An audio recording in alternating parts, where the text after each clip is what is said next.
السلام علیکم ورحمۃ اللہ وبرکاتہ۔ جب ہماری زندگی کے اخلاق اور کردار کی بات آتی ہے، معاملات جو آپس میں ہوتے ہیں وہ معاملات کی بات آتی ہے، اور ہماری معاشرتی زندگی کی بات آتی ہے، تو ہم نبی رحمت صلی اللہ علیہ وسلم کی زندگی سے بالکل لاپرواہ ہو جاتے ہیں اور اپنے آپ کو آزاد سمجھتے ہیں۔ یہی وجہ ہے کہ مسلمانوں کی عبادتیں اچھی مشہور ہو گئی، لیکن مسلمان جہاں بدنام ہوا وہاں وہ اپنے اخلاق اور اپنے معاملات اور اپنی معاشرتی زندگی سے بدنام ہوا۔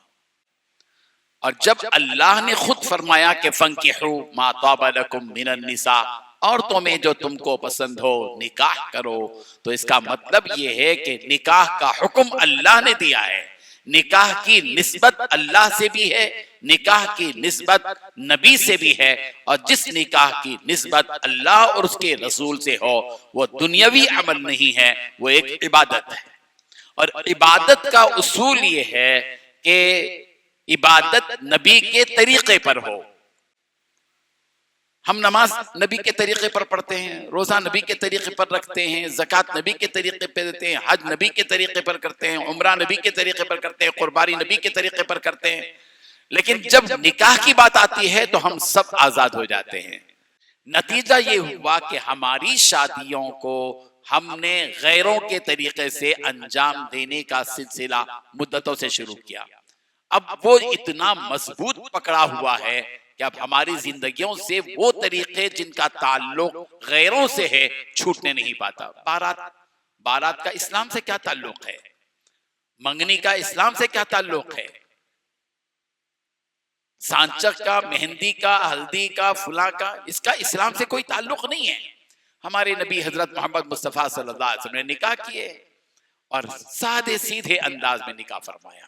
آپ علیہ الصلوۃ والتسلیم نے ولیمہ بھی جو کیا، ایسے ولیمے میں کیا کہا گیا کہ اپنا اپنا کھانا لا لو، اور سب نے کھانا لایا اور نبی نے ولیمہ اپنا انجام دیا۔ ایک ولیمہ ایسا ہوا ہے جو تھوڑے سے اہتمام کے ساتھ ہوا تھا، باقی سب میں ایسی چیزیں نہیں تھیں جو ہم نے مسالے نکاح میں لگا کر اس کو ایک ہوا کھڑا کر کے ایک ایشو بنا کر کمزور اور غریب لوگوں پر ایک بڑا بھاری بوجھ ان کے کاندھے پر ہم نے رکھ دیا۔ ہمارے ہاں اگر یہ بات پوچھ لے سسرے صاحب داماد سے تمہارے پاس کیا ہے، ہمارے ہاں تو وہ حق رکھتا ہے، داماد اور داماد کے باپ، داماد کے بھائی سارے مل کر پوچھ سکتے لڑکی کو تمہارے پاس کیا ہے دینے کے لیے بھیک۔ لیکن اصل پوچھنا یہی ہے، اس لیے کہ ذمہ داری لڑکے پر عائد ہوتی ہے نکاح اور نکاح کے بعد کے سارے معاملات میں، لڑکی اور لڑکی والوں پر کوئی ذمہ داری نہیں ہے۔ ہر غیرت مند داماد کی ذمہ داری ہے کہ جب وہ جہیز کی تیاری کرنا چاہتا ہے اور چاہتا ہے کہ جہیز دیا جائے تو سب سے پہلے اپنے سسرے کے ہاتھ میں کچھ خاطر خواہ رقم رکھ کر کے آپ کی بیٹی کے لیے، آپ کی بیٹی کی مزاج اس کی مرضی کے مطابق جہیز تیار کیجیے، یہ سنت ادا ہو سکتی ہے۔ مگر اسلام نے جو طریقہ ہم کو دیا، نبی نے کیا فرمایا کہ نکاح میری سنت ہے، اور نبی نے نکاح کسی بھی قسم کے دھوم کے بغیر کہ کھانا کھلایا گیا، باقاعدہ نکاح ہوا، قاضی صاحب کو بلایا گیا، اور پھر اس کے بعد جو پورا اہتمام کیا گیا، ڈیکوریشن کیا گیا، اسٹیج سجایا گیا، بڑا شادی خانہ لیا گیا، اور پھر لوگوں کو بلایا گیا، زبردست جو ہے بڑی جمع غفیر کو جمع کیا گیا، نام و نمود کیا گیا، لائٹنگ کی گئی، سب کچھ کیا گیا، اور سارے لوگوں کو کھانا کھلایا گیا۔ ایسی کوئی بات نبی کے طریقے میں ہم کو نہیں ملتی۔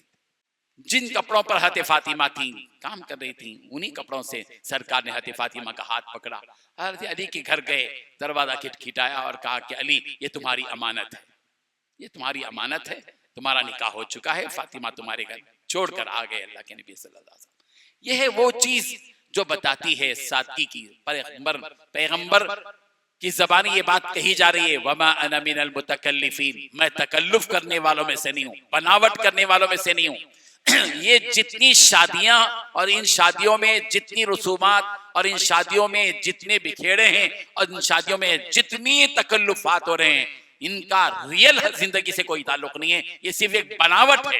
یہ صرف ایک دکھاوا ہے، یہ صرف لوگوں کو بتانا ہے کہ میں اس پوزیشن میں ہوں، میں یہ سب کچھ کر سکتا ہوں. یہ اپنی انا کی تسکین کے لیے ہے، نبی کی سنتوں کی تکمیل کے لیے نہیں ہے. اس کا نبی کی سنت سے کسی بھی قسم کا کوئی تعلق نہیں ہے. مزاج بنانا ہے مردوں سے بڑھ کر عورتوں کا. ہمارے اندر کی جو قوت ارادی ہے نا، وہ ڈیپینڈ ہے عورتوں پر. ہماری کوئی قوت ارادی نہیں ہے. ہم باہر اپنی طاقت بتاتے ہیں، گھر میں جا کر ہم جو ہے سرنڈر ہو جاتے ہیں. آپ جو کہیں گے میڈم منظور ہے، اچھا یہ کرنا ہے کریں گے، یہ نہیں کرنا ہے نہیں کریں گے. یہ عملی طور پر ہمارے ہاں نکاح کے سلسلے میں بالخصوص جو رواج چل پڑا ہے، یہ بہت ہی بھیانک رواج ہے، اور اس سے خاندانوں کی زندگیاں تباہ ہو رہی ہیں، بچیوں کی زندگیاں تباہ ہو رہی ہیں، اجیرن ہو رہی ہیں. اور وہ بچیاں جو برداشت سے باہر ہو جاتی ہیں اور ان کو کوئی مسلمان لڑکا سادگی کے ساتھ نکاح کرنے اور اس کے باپ کی مجبوری کو سمجھنے کے لیے نوجوان تیار نہیں ہوتا، تو وہی بچی ہمارے مذہب سے باہر کے فرد سے تعلق پیدا کرتی ہے، اور پھر جو ہے کوئی ایسا رخ اختیار کرتی ہے جو سماج کے لیے شرمندگی کا باعث ہوتا ہے. ہم سب کو چاہیے کہ ہم یہ اگر ہر شہر کے کریم طبقے کے لوگ، ذمہ دار قسم کے لوگ اگر اس مسئلے کو، اس ایشو کو سنجیدگی کے ساتھ لے کر بیٹھ کر فیصلے کریں گے، قوم مانے گی. بہت سے لوگ تیار ہیں، لیکن سماج کا، ان کے گھریلو دباؤ نے ان کو مجبور کر کے رکھا ہے.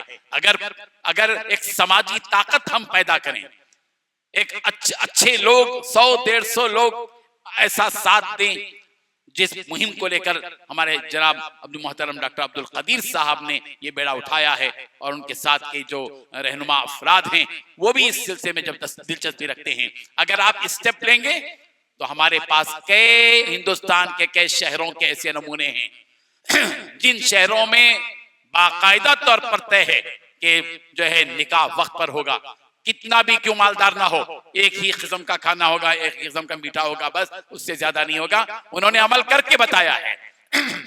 ہمارے اندر طاقت ہے، ہم اس طاقت کا استعمال نہیں کرتے. ہماری توانائی ہے، اس توانائی کا ہم استعمال نہیں کر سکتے. اگر بیدر شہر کے ذمہ دار قسم کے جو احباب آج جمع ہیں، اگر کوئی اسٹیپ لیتے ہیں، فیصلہ کن ایک نتیجے پر پہنچتے ہیں، تو انشاءاللہ ایک بڑی طاقت بنے گی، اور یہی طاقت پورے سماج کے لیے رحمت کا باعث بنے گی انشاءاللہ.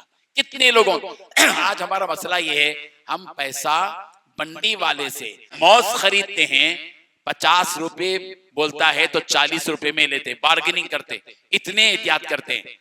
وہی لوگ جب شادی کرتے ہیں شیطانی عمل میں بے درے خرچ کرتے ہیں، پھول والے کے لیے، فلاں کے لیے، اسٹیج کے لیے، اس کے لیے، کھانے کے لیے، کیٹرنگ کے لیے، وہاں کوئی جو بارگننگ نہیں کرتے، وہاں جا کے بہت زبردست معیاری آدمی بن جاتے ہیں. یہ بے وقوفی کی بات ہے کہ جس مال کو ہم نے بڑی محنتوں سے کمایا، صرف 1 یا 2 دن میں ہم نے اس کو بے تحاشا خرچ کر دیا، اور اپنے آپ کو نبی کا امتی نہیں بلکہ ان المبذرین کانوا اخوان الشیاطین، شیطان کے بھائی بننے کا ایوارڈ لے لیا. ہم شیطان کے بھائی بن جاتے ہیں، یہ تو بہت بری بات ہے. اس سلسلے میں ہم کو اسٹیپ لینا چاہیے. الحمدللہ کوشش کرنا ہمارا کام ہے، السعی منا، کوشش کرنا ہمارا کام ہے، والاتمام من اللہ، کام کو مکمل کرنا یہ رب ذوالجلال کا کام ہے. ہم کسی بھی معاملے میں نا امید نہ ہو، منفی انداز نہ ہو، نہیں ہوتا، ایسے الفاظ کبھی ہمارے ذہن سے نہیں نکلنا چاہیے. ہم کوشش کر رہے ہیں، نہیں ہوتا، لوگ نہیں مانتے، مانیں گے انشاءاللہ.